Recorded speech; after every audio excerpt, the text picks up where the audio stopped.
Hello and welcome back to Pixel Sift for episode 34. My name is Gianni, and after a short break, I've dragged Mitch and Scott back into the studios, and they did it mostly willingly. Oh, we had to wake up this morning. Yeah, that's all right. You're back in the studios now. Hey. Thanks for joining me, guys. My name's Leigh Harris, and I am one of the co-founders of Flat Earth Games. And I'm Elissa Harris, and I'm the other co-founder of Flat Earth Games. Today we have an interview with sibling duo Elissa and Leigh Harris from Flat Earth Games. We'll be chatting to them about designing a realistic space game and building physical hardware for your space simulation game. Yeah, we're also talking banhammers when developers go to town on players who just do the wrong thing and cheat and just make everything bad for the rest of us. And finally, we're looking into predatory publishers when indie game developers get taken advantage of. We tackle all that and more on today's show. So let's jump in. You're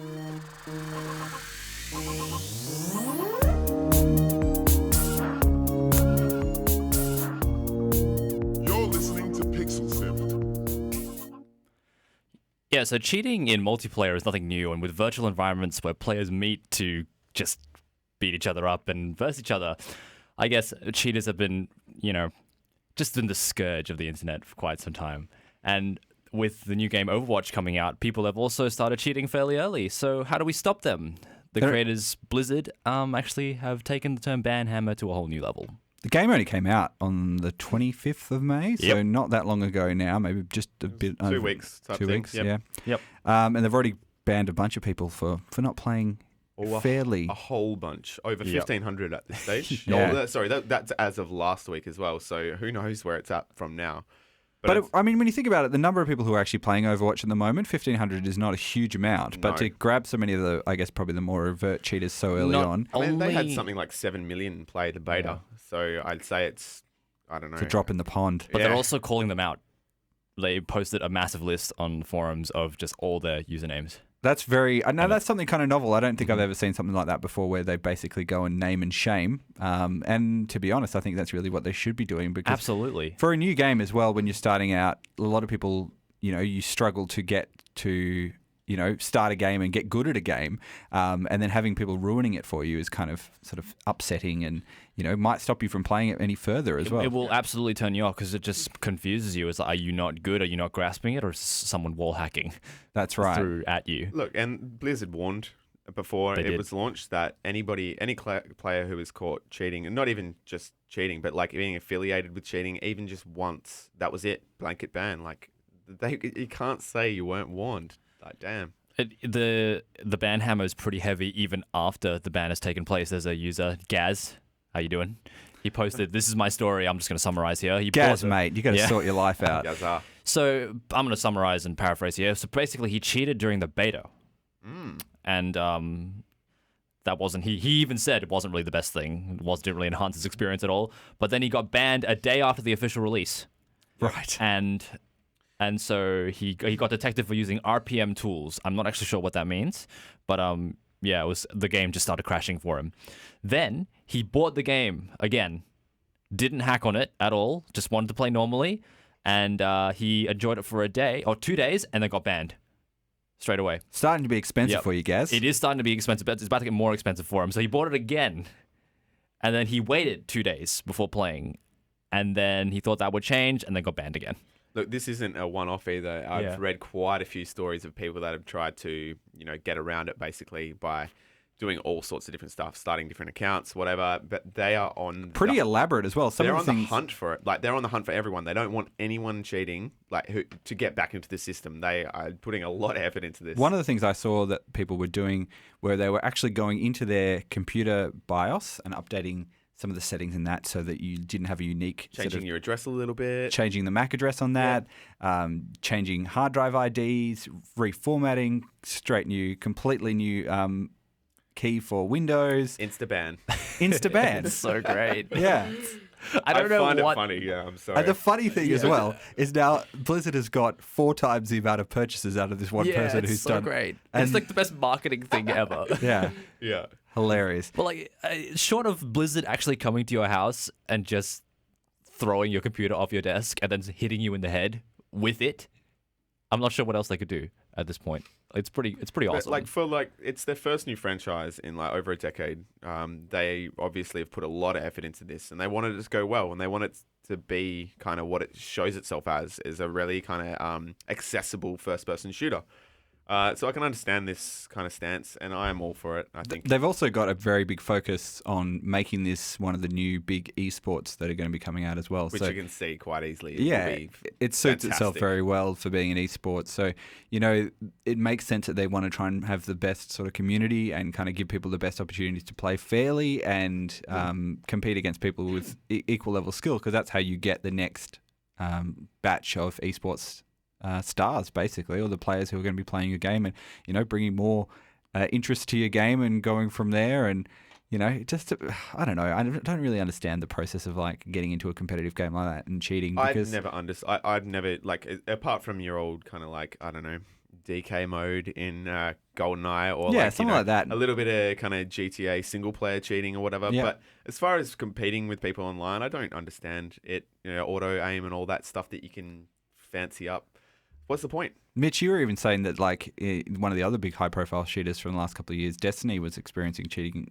So basically this was a little bit less, and Bungie have been a little bit less zealous in getting these guys, not in the same level as Overwatch, but like they were in the Trials of Osiris game mode. It's a pretty competitive game mode where you're required to win, and with 0 losses, a total of 9 times before you get real, like the proper rewards promised. And people were finding ways of backing out of games that they were losing at, and without incurring the loss. And Bungie didn't like that, and they were locking them out of certain features of Destiny. And also there was something called lag switching, which people were artificially creating a bad connection so that the other team would just back out and they would get the win.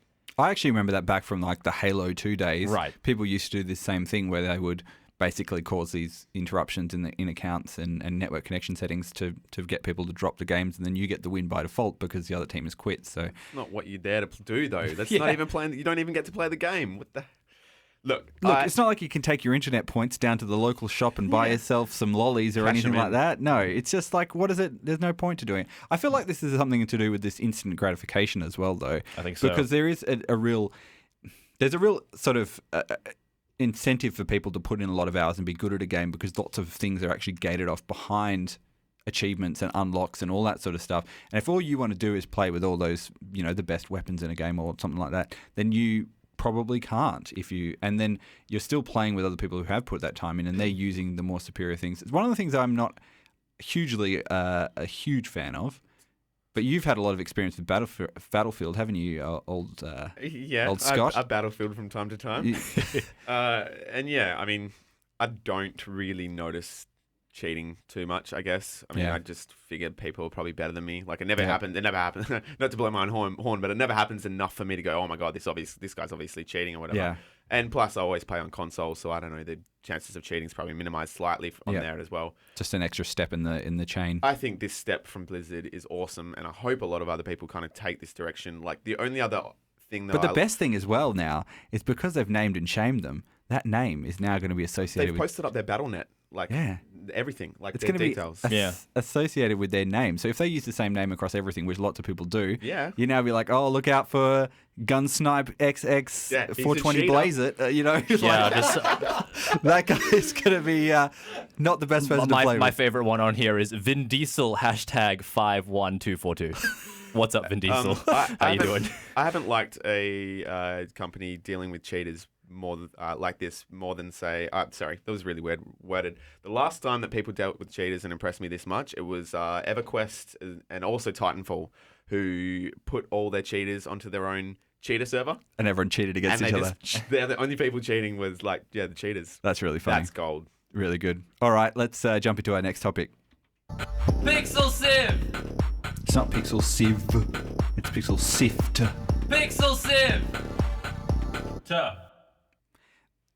This week, Mitch and I spoke to Elissa and Leigh Harris. They're the founders of Flat Earth Games, and we talked all about building the games they've been dreaming of since they were young and building a physical, working spaceship console.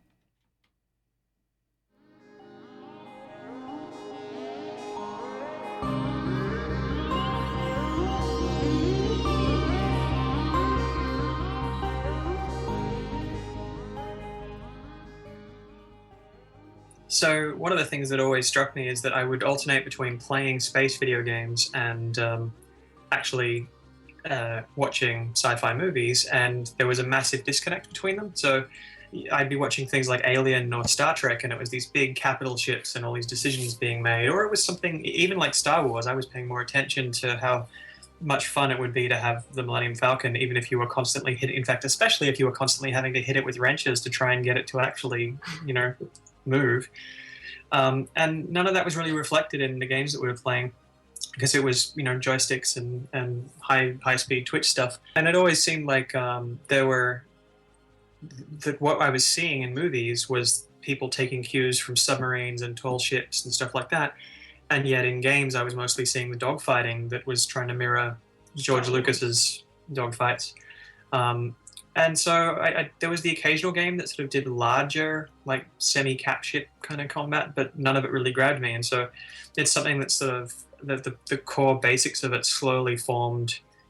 So, then flash forward to many, many years later when we're making games. And I remember kind of vaguely describing this kind of feeling of what this game would have and not much else to Leigh. And this was at a point we'd released our first game, which was Towncraft. It was for iOS, and it did fairly well for itself here in Australia, but we kind of picked up on the fact that between us, we had programming and design skills, not much in the way of art. So we were kind of thinking, what's a game that would not be terribly art intensive? And it was with that frame of mind that Elissa suggested the idea of a submarine game in space, because we wouldn't have to model every single stellar object and ship and that sort of thing if we didn't have a main view screen. Have we reached a point now where these sort of games with the technical aspects of it, one of the things that jumps to mind, of course, is something like Eve as well, which is, has so much, control and granularity in it. Do you think we've kind of reached a point with maturity of games where that we maybe didn't have that 20 years ago when we were playing the dogfighting games and, all of those sort of space simulators? Yeah, I mean, it's probably a combination of two things. There's that the technology is a lot more accessible, the information is a lot more accessible, and on top of that, the hardware is a lot better. Most of the stuff that we do in objects is something you probably could have done with hardware 15 years ago, but you would have been cutting corners and... Yeah, you would have been faking a lot of the physics. Yeah, and you probably would need to be a much better programmer than me to do it. Like, you would need to be some sort of hyper genius to come through and actually make all of that work on older hardware, whereas now, not that, I think anything we've done is like lazy or crap. It's just that it didn't really require huge amounts of optimization or inventing things that didn't previously exist. Is that something you guys are really keen to do and have it as realistic and have as much modeled as realistically as possible? Or are you still, cutting corners where, people aren't going to see them? No, we've tried to keep it as, the way I would describe it as a simulation. The problem is that the word simulation can mean almost anything. But in terms of that, there's an internal consistency to how we model all of the ship systems and all of the engineering and all of the physics that of what goes on in the universe. And the reason for that is that we kind of figure that, one of the things that can happen when you game a system, certain players will just naturally do this. They will find holes in your engine or little sort of glitches and issues and then exploit them, which is fine. That's what a lot of people enjoy. But we found that by simulating all the systems rather than sort of kludging them with things, we end up with games that I think are a bit more enjoyable for us to play, if that makes sense. We're not aware of all the weird little quirks with the universe we're simulating until we start playing it. So I think that's probably part of the reason why all of the games we've done have had a sort of underlying simulation layer, is just that it means that, as opposed to, making a narrative game where all of the answers and everything that's going to happen and you can never really enjoy it like a player, we actually get to experience some degree of those little, aha moments where you find something really cool that happened that you weren't expecting. We had yet to build any countermeasures into the game, but the only thing the player could do is fire missiles at other ships or be fired upon. And then in Adelaide, in August, we had the game properly playable, and we were just watching someone play, and a missile was coming at them, and they'd already got a missile spun up and ready to fire at the enemy ship. But when they realized they had an incoming missile, they went, okay, so wait, can I just fire my missile at the other missile? And we just kind of looked at each other and went, I don't know. Like, why don't you do it and find out? Maybe. And so this guy just fired and it homed in correctly. It damaged the missile appropriately, and both of them just blew up. And we were like, wow, that's something we weren't aware of. And it's now the dominant strategy for how to defend. You mentioned earlier that like you'd much rather be the person kind of hitting the ship with a hammer to make it work and like fixing it. Is that the inspiration behind your physical hardware and your physical interfaces? Partly. So, I mean, what had actually happened there was that a friend of mine had bought some Arduinos and was toying with it, and his experience was in electronics but not in coding, and so asked for my help. And so I did just enough to see that it was quite easy to do and that the interface with a computer was pretty straightforward. So with this little like prototype that I had, at one point I started going, well, this would be pretty easy to like spit data out to the Arduino.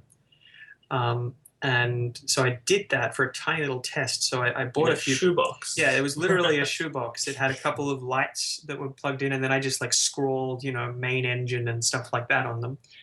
And I actually had that working, but I didn't think much of it. It was just kind of like, oh, this would be kind of cool, but I don't, at this point in the game was still pie in the sky. But the features remained in there, so it still had this sort of half-finished code to spit data out to Arduinos until right before PAX, when we were about to go and show it off. And I was thinking carefully about the show, because we'd been sort of working on a specific type of demo. And then it kind of hit me, like I just saw the shoebox at one point, and sort of reminded me I could do that, and said, hey, I've got an idea. We were still sitting there thinking, okay, what's the best way to show this off? In Adelaide, we just had a simple scenario where there was a single pirate that was flying nearby and was going to try and take you out, and you had to make sure that you didn't get killed. We ended up going for pretty much exactly the same thing at PAX Australia, because when Elissa suggested that, hey, what if we built little ship panels to take to PAX, I sat there and thought about it for a second, and within about like a minute, I had gone from I just sort of started going, that is possibly the best idea we've ever had. Like, we wanted to do this Arduino stuff for quite some time. Elissa was explaining how it was going to work, and so we agreed it was a feature that we wanted. It was just that we weren't going to announce it until much closer to release, because it felt like a really nice little optional extra thing that we could, and because it was an optional extra and not one of the fundamental parts of the game, I naturally wanted it to be one of the last things we announced. But then the prospect of having these things physically set up on the show floor, it just instantly struck me as one of the coolest things we could possibly do. Yeah, I mean, when you've got, 50 different indie games in all these booths, and they're sort of lined up, there's one very, very easy way to draw people's eye, and that's a lot of blinking lights.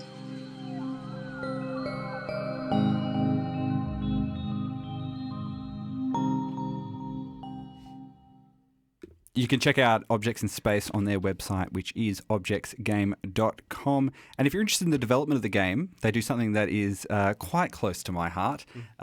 Leigh Elissa and the rest of the devs make a podcast called Podcast in Space. So you can jump onto that site and check that out as well. Are you jealous of the name? It's a good name. It's a good name. Let's jump into our next topic.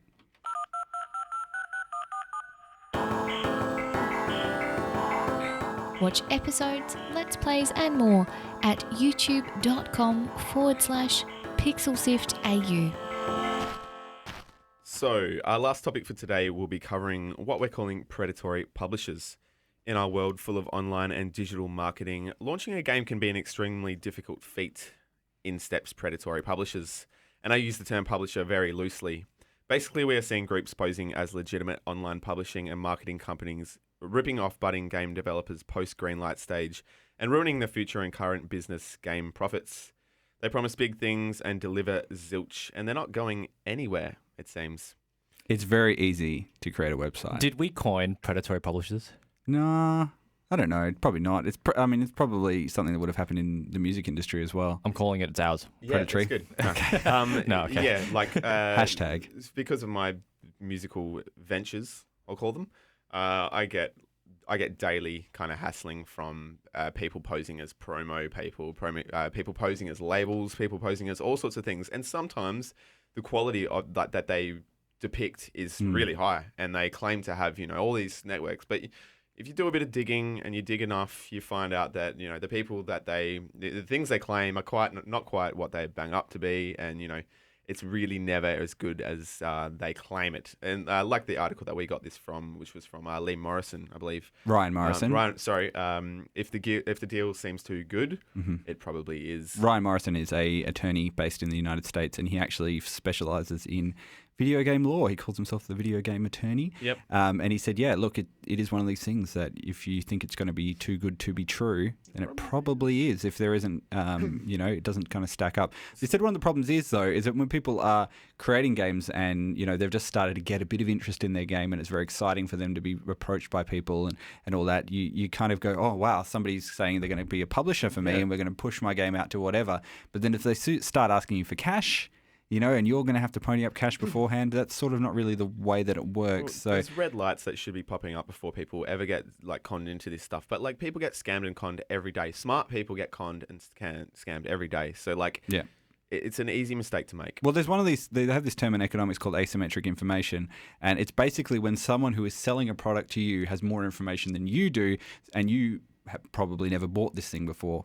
It happens a lot in a lot of other industries, and this is one where it happens as well, where, say, for example, in the wedding industry, where most people probably haven't been married before, so they don't know how much the cost of a florist for a wedding is. So they can just jack up the price by X amount of money. And that's what they do in this particular situation as well, because if you've been,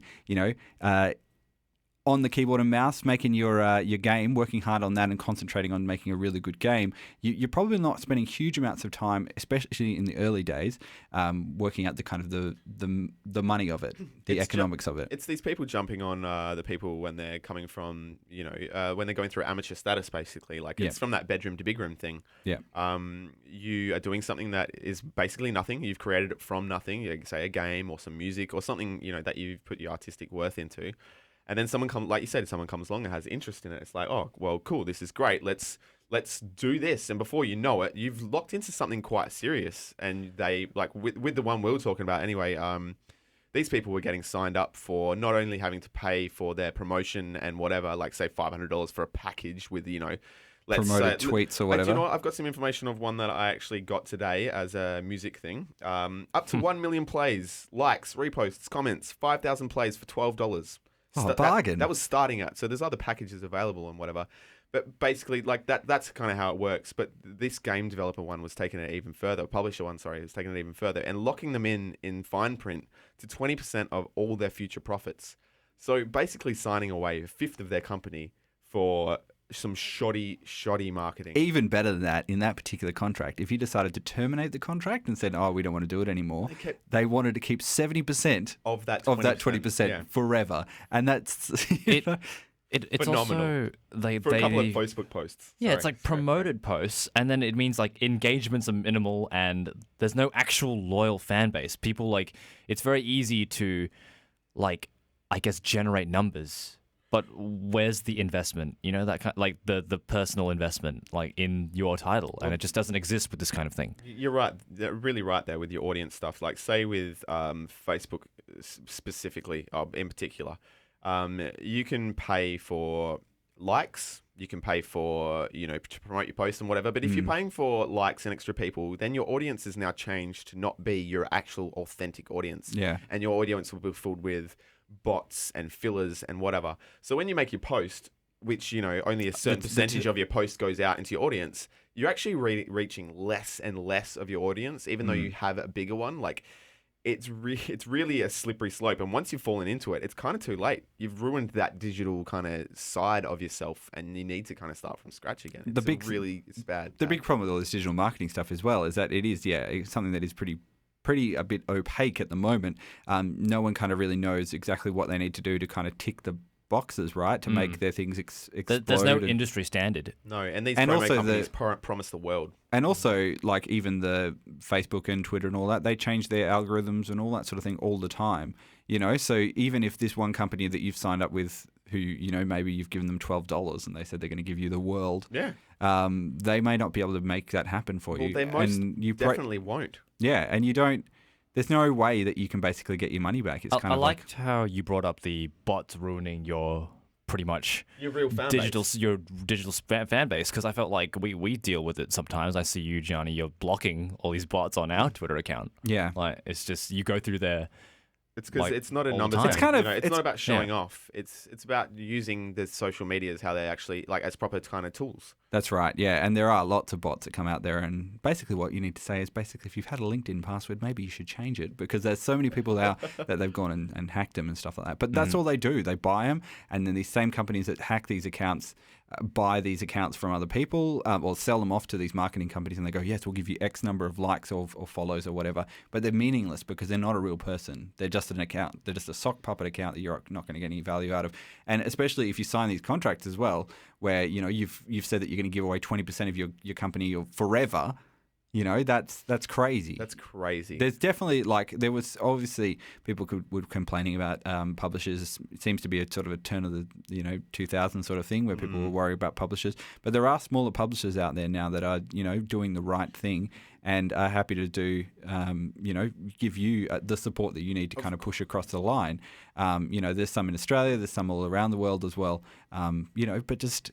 Be careful. Yeah. Like basically, online marketing and social media savviness is key. Don't jump into anything too quick. Don't pay for anything. Don't try to get the job quicker done than it's going to actually take, you know? Don't try to get a quick fix. I think the thing is, if you just think about how if someone else could take the work that you've put in and start making money off it and you don't get anything out of it, how would that sort of make you feel? Yeah. So what think are you about getting out of what, you know, where's the equal deal here? Yeah, it has to be, you know. Look after your assets. Exactly right. Please. And yeah, just do your homework. Yeah. Do your homework. But don't be no fool. Stay in school. Just be a bit be aware of what's happening around you as well as what you're doing it's yourself. very easy to get caught up in it all, as though, like, I understand. Because the first time when I started to get them as a musician, I was like, oh, finally, like, people standing up and noticing me. But yeah, and obviously not. They just want a little. Are we getting them, Gianni? They want a little bit of me.